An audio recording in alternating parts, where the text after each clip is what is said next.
आज की online class में बीएससी सेकेंड ईयर के सभी स्टूडेंट्स का हार्दिक स्वागत है। Good morning students.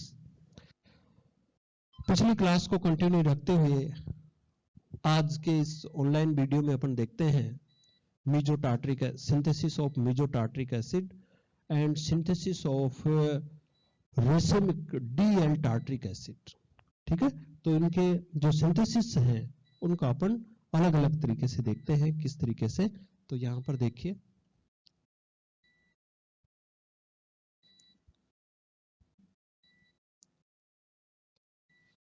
अपन ने पिछली ऑनलाइन क्लास में डी प्लस टार्ट्रिक एसिड और formation of L minus tartaric acid ये देखा था। अब अपन देखते हैं फॉर्मेशन ऑफ मीजो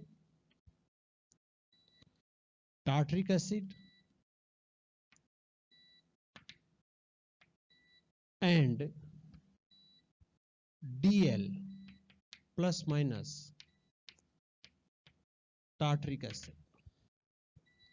ठीक है, मीजो टार्ट्रिक एसिड और डीएल टार्ट्रिक एसिड, इसका अपन किस तरीके से फॉर्मेशन करते हैं। तो इसके अलग अलग मेथड हैं, तो अपन एक वन बाय वन देखते हैं। तो देखिए, पहले मेथड है फ्यूमेरिक एसिड से। तो यहां पर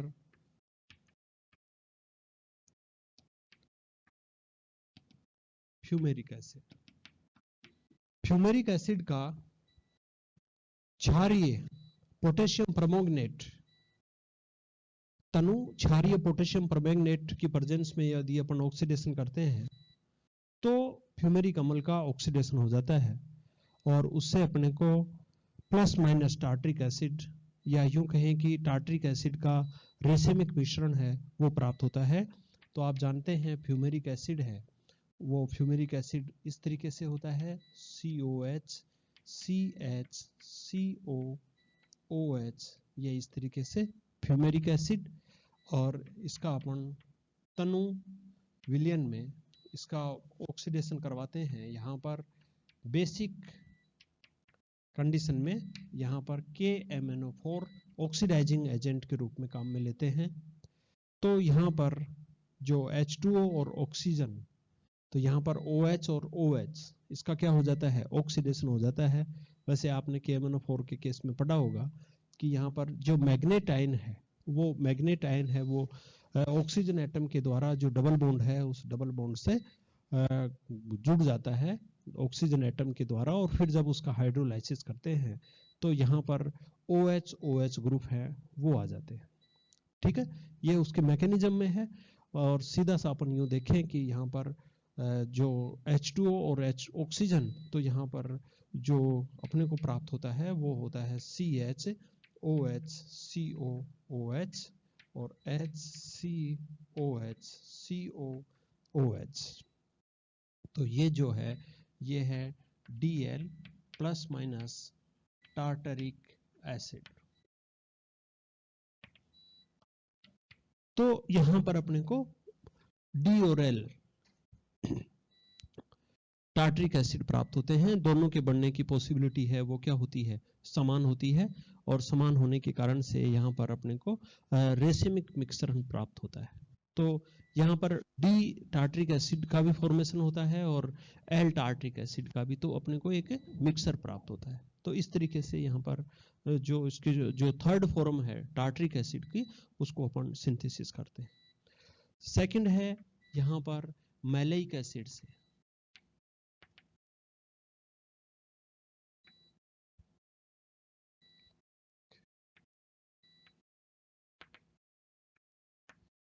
फ्रॉम मैलेइक एसिड, और मैलेइक एसिड का ऐसे होता है CH COH double bond CH COOH, ये मैलेइक एसिड है। और इसका भी अपन ऑक्सीडेशन करवाते हैं उसी कंडीशन में। यहाँ पर भी अपन लेते हैं बेसिक KMnO4,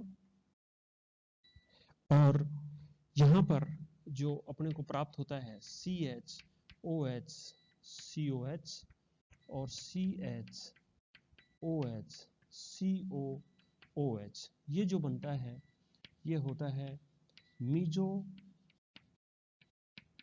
टार्टरिक एसिड। तो आप देख रहे हैं कि मैलेइक एसिड से मेजोटार्टरिक एसिड का फॉर्मेशन होता है और फ्यूमेरिक एसिड से रेसमिक मिक्सचर बनता है, टार्टरिक एसिड बनता है। ठीक है, तो आप फ्यूमेरिक और मैलेइक दोनों एसिडों के ऑक्सीडेशन के द्वारा आप टार्टरिक एसिड है उसको सिंथेसाइज कर सकते हैं। उसके बाद में अपन इसकी ही नेक्स्ट मेथड देखते हैं फ्यूमेरिक और मैलेइक अम्ल के ऑक्सीडेशन के बाद में। तो यहाँ पर अपन लेते हैं 1,2-डाइब्रोमो डाइकार्बोक्सिलिक एसिड। तो यहाँ पर देखिए CHBr COOH और CHBr COOH। तो यहाँ पर 2 और 3 पोजीशन के ऊपर क्या है, ब्रोमीन एटम है ना। तो अपन इसको क्या कह सकते हैं, 2,3-डाइब्रोमो 1,4-डाइओइक एसिड। ये तो इसका क्या हो गया, IUPAC नाम हो गया, या वैसे इसको नाम कहेंगे तो इसको अल्फा डैश सक्सेनिक एसिड, इस तरीके से भी अपन इसको डाइब्रोमो सक्सेनिक एसिड ऐसे भी इसको अपन कह सकते हैं। ठीक है, तो जैसे यहाँ पर अल्फा और यहाँ पर अल्फा डैश और ये क्या है डाइब्रोमो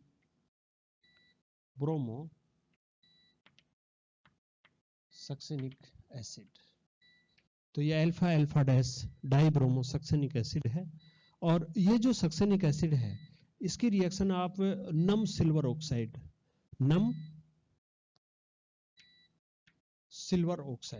Ag2O इसके साथ में इसकी रिएक्शन करवाते हैं। तो यहाँ पर नम सिल्वर ऑक्साइड है वो एक्चुअली AgOH ही होता है। जैसे यहाँ पर ये है ना Ag2O प्लस यहाँ पर H2O, तो ये यही होता है 2AgOH।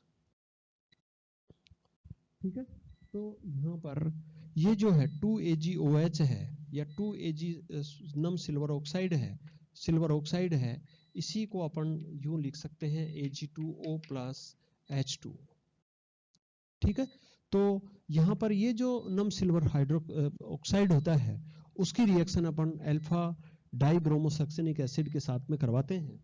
तो यहाँ पर ये जो ब्रोमीन एटम है उस ब्रोमीन एटम का जो सब्स्टिट्यूशन है वो OH समूह के द्वारा हो जाता है, क्योंकि यहाँ पर एक तरीके से नम सिल्वर ऑक्साइड है, उसका मतलब क्या है, यहाँ पर AgOH है और AgOH है तो यहाँ पर जो OH माइनस है वो एज ए न्यूक्लियोफाइल्स के रूप में काम करता है, तो वो ब्रोमीन एटम है उसको रिप्लेस कर देता है। और ब्रोमीन एटम को रिप्लेस करेगा तो HCOH COOH CHOH COOH, और इस तरीके से यहाँ पर ये Ag है तो इससे क्या बनेगा 2AgBr। तो ये क्या प्राप्त हो रहा है आपको, टार्टरिक एसिड प्राप्त हो रहा है। ठीक है, तो यहाँ पर इस तरीके से आप देख रहे हैं कि ये जो टार्टरिक एसिड प्राप्त हो रहा है वो एक तरीके से Dl और मीजो टार्टरिक एसिड है, ये Dl भी प्राप्त होता है अपने को और मीजो टार्टरिक एसिड भी इसके द्वारा प्राप्त होता है। ठीक है, तो जैसे मैलेइक और फ्यूमेरिक अम्ल के ऑक्सीडेशन से प्राप्त हो रहा है, और दूसरा अपन alpha dash dibromo succinic acid है उसकी अपन AgOH के साथ में रिएक्शन करवाते हैं तो भी अपने को टार्टरिक एसिड है वो प्राप्त हो रहा है। उसके बाद में अपन देखते हैं ग्लाइऑक्सेल। तो ग्लाइऑक्सेल है उसकी रिएक्शन है अपन साइनोहाइड्रिन के साथ में करवाते हैं तो भी अपने को टार्टरिक एसिड हैं वो प्राप्त होते हैं। तो ये जो मेथड थी ये कौन सी मेथड हो गई, थर्ड मेथड। फर्स्ट तो कौन सी थी, फ्यूमेरिक एसिड की, सेकंड कौन सी थी, मैलेइक एसिड की, और थर्ड है ये किसकी है, alpha dash dibromo succinic acid की। उसके बाद में अपन फोर्थ देखते हैं कि फोर्थ में अपन किस तरीके से उसका सिंथेसिस करवाते हैं। तो यहाँ पर अपन देखते हैं फ्रॉम ग्लाइऑक्सेल।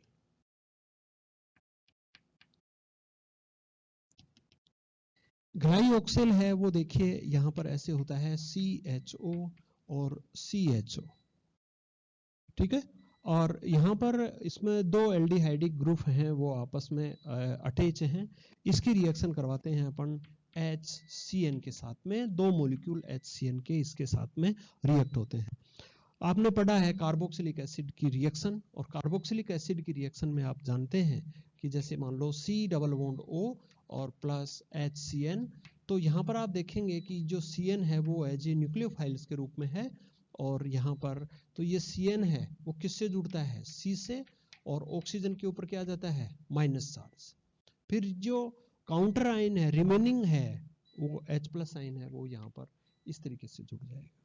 तो आप यहाँ पर देख रहे हैं कि जो कार्बोनिल समूह है वो CN और OH साइनोहाइड्रीन के रूप में चेंज हो जाता है। तो यहाँ पर भी जो एल्डिहाइडिक समूह है, तो ये जो एल्डिहाइडिक समूह है वो एक कार्बोनिल ग्रुप है, और इसके भी रिएक्शन यदि आप HCN के साथ में करवाते हैं तो यहाँ पर भी आपको साइनोहाइड्रीन प्राप्त होता है। तो आप इसको यूं देख सकते हैं, H और C ये तो है ही है, और यहाँ पर ये डबल बॉन्ड O, तो डबल बॉन्ड O है वो किस में चेंज हो जाएगा, OH में, और किस में, CN में। तो यहाँ पर इसको अपन ऐसे लिख सकते हैं OH और क्या लिख सकते हैं, CN, और यहाँ पर भी ये H और ये OH, और यहाँ पर क्या लिख सकते हैं, CN। तो इसको अपन बोलते हैं ग्लाइऑक्सिल साइनोहाइड्रीन। ठीक है, तो जो ग्लाइऑक्सिल है उसकी रिएक्शन यदि आप HCN के साथ में करवाते हो, हाइड्रोजन साइनाइड के साथ में करवाते हो, तो आपको ग्लाइऑक्सिल साइनोहाइड्रीन प्राप्त होता है। और ये जो प्राप्त हो रहा है वो एक तरीके से कार्बोनिल समूह की न्यूक्लियोफिलिक एडिशन रिएक्शन के दौरान इस तरीके के प्रोडक्ट का फॉर्मेशन होता है। उसके बाद में यहाँ पर देखिए, यहाँ पर आप यदि हाइड्रोलाइसिस करवाते हैं यहाँ पर H3O+, तो यहाँ पर ये वेल नोन रिएक्शन है। यदि आपने अच्छी तरीके से केमिस्ट्री पढ़ी है तो आप जानते होंगे कि जो साइनो समूह है यदि उसका अपन कंप्लीटली हाइड्रोलाइसिस करवाते हैं तो वो कार्बोक्सिलिक समूह में चेंज हो जाता है।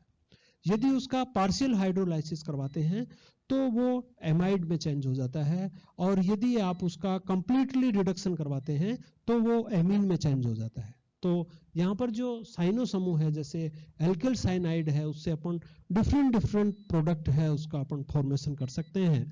तो यहाँ पर भी उसी स्ट्रेटेजी को काम में लिया गया है कि जो साइनो समूह है उसको अपन किस में चेंज करवा रहे हैं, कार्बोक्सिलिक ग्रुप में चेंज करवा रहे हैं, और उसके लिए अपने को कंप्लीट हाइड्रोलाइसिस की कंडीशन की नेसेसरी होती है। तो यहाँ पर ये इसका जल अवगठन करवाते हैं, तो ये जो CN समूह है, ये CN समूह इस तरीके से किस में बदल जाएगा, COH में। तो यहाँ पर OH, COOH और HOH, यहाँ पर COOH। तो आप यहाँ पर देख पा रहे हो कि यहाँ पर टार्ट्रिक एसिड का फॉर्मेशन होता है। ये टार्ट्रिक एसिड भी DL और मीजो टार्ट्रिक एसिड होता है। ठीक है, तो इस तरीके से ये 4 मेथड हैं।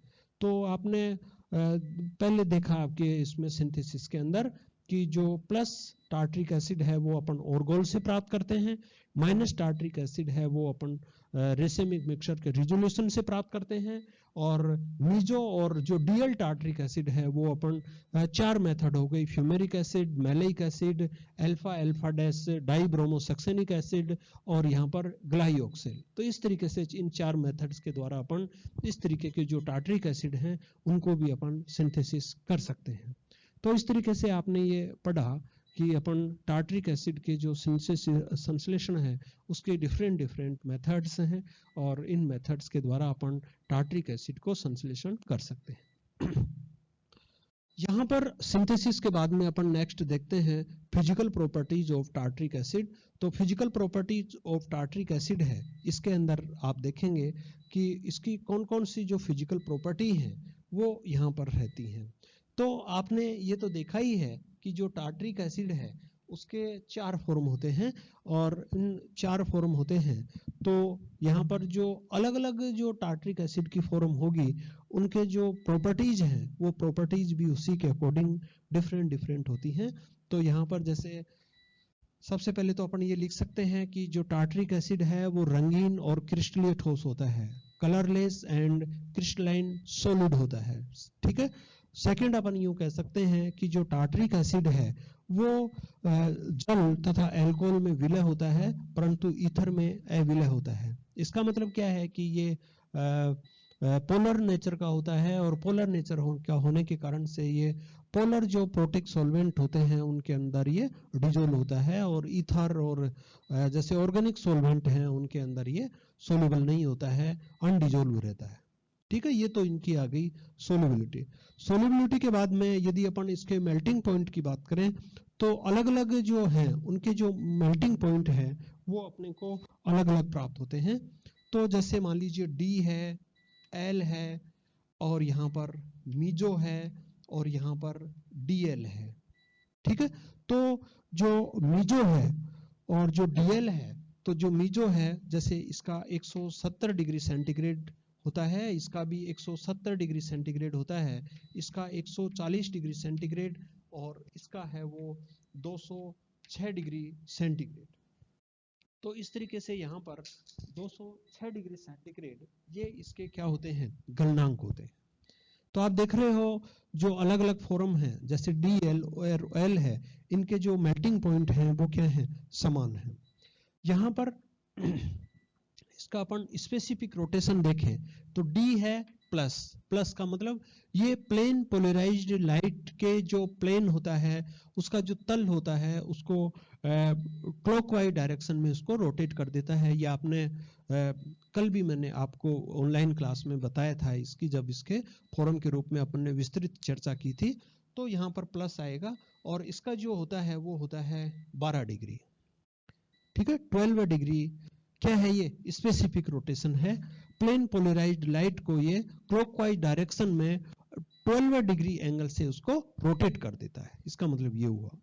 यहाँ पर जो एल है जो इसका मिरर इमेज होता है, तो डी और एल है वो क्या होते हैं, समान कंपाउंड्स होते हैं, परंतु उनकी ऑप्टिकल एक्टिविटी है वो डिफरेंट होती है। जैसे डी है वो समतल ध्रुवित प्रकाश के तल को दाईं ओर घुमाता है, तो एल है वो समतल ध्रुवित प्रकाश के तल को उतने ही एंगल से बाईं ओर रोटेट करवाता है। यदि उसका मिरर इमेज है तो इसका जो होगा वो -12 डिग्री। और यहाँ पर आपने मीजो के बारे में देखा ही कि मीजो है वो ऑप्टिकल इनएक्टिव होता है, तो ये समतल ध्रुवित प्रकाश के तल को किसी भी डिग्री में नहीं घुमाता, तो 0 डिग्री। और डीएल है वो भी एक्सटर्नल कंपेंसेशन के कारण से ये भी ऑप्टिकल इनएक्टिव होता है, और ऑप्टिकल इनएक्टिव होगा तो इसका भी स्पेसिफिक रोटेशन है उसका मान भी 0 डिग्री होगा।